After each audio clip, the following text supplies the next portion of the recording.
Hi everyone, Dan Groninger here for Waygate Technologies, and today I'd like to bring you another installment in our series on the USM 100.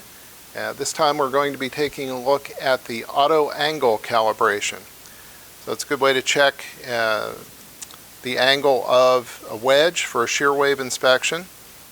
I've already gone through and set up the probe delay and material velocity using our 2-point calibration. And now we'd like to check the angle of the wedge. So I have a DSC block here for reference. The DSC block gives us a 1/8 inch diameter side drilled hole, 3/4 of an inch deep in the block. And then it also conveniently gives us some reference index marks here at 45, 60, and 70 degrees with respect to that hole. So it helps us set up a little bit for this test. So let's open our calibration menu. You can see a couple of key parameters here. One is the side drilled hole diameter. I have already set that to 1/8 of an inch to match the block and 3/4 of an inch deep. Our gate starting at 0.7 inches. And we're going to use the A scan as the source for our peak measurement in the gate. So we're going to do that first. Come in here. So if I come over to this index mark, there's our 1-inch radius. If I slide back to the 45-degree marks, I can peek up on that side drilled hole. I need to slide forward and backwards to find the exact peak. And that can be a little fidgety, you know, for those of you who have done this calibration many times on other instruments, other blocks, you know, it's a little fidgety scrubbing your probe around. But once you found your location, your peak, go ahead and hit cal. And it calibrated, and it's determined that based on that echo that we showed it, our angle is 43.8 degrees. Okay. Now, as we mentioned, finding that the exact peak location is a little fidgety with the probe. So let's make it easier. Let's go to our A-scan menu, and we're going to come down here and we're going to turn envelope mode on. Okay. What envelope does, you notice the A-scan now is red on the screen.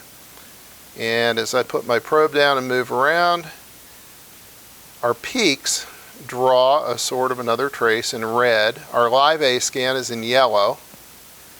I can use that to assist me in finding where I have actually peaked up that probe. Okay.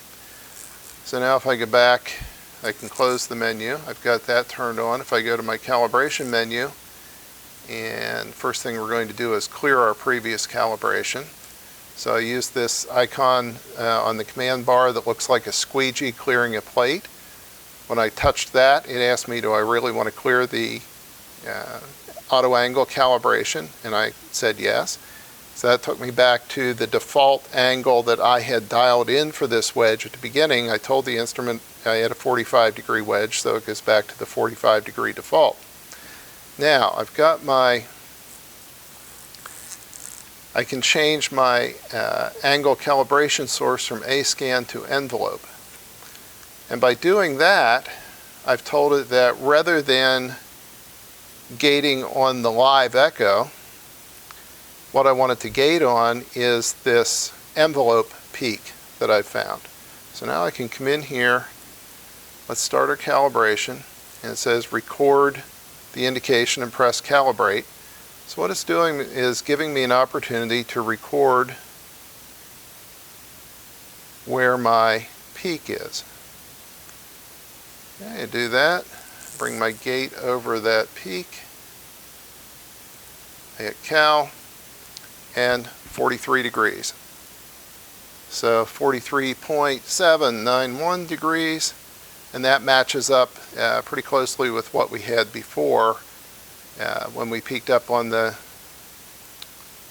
manually and then held the probe still while we did the calibration. So one more time we can clear the calibration. Okay, we've cleared our envelope. I start my calibration. Come in here, I find my peak.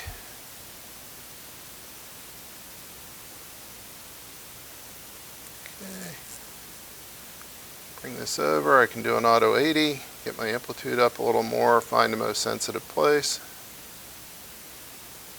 Okay. Take that away, hit cal again, 43.791.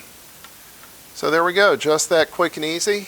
Two different methods for doing an auto angle calibration on my wedge, on my angle beam wedge.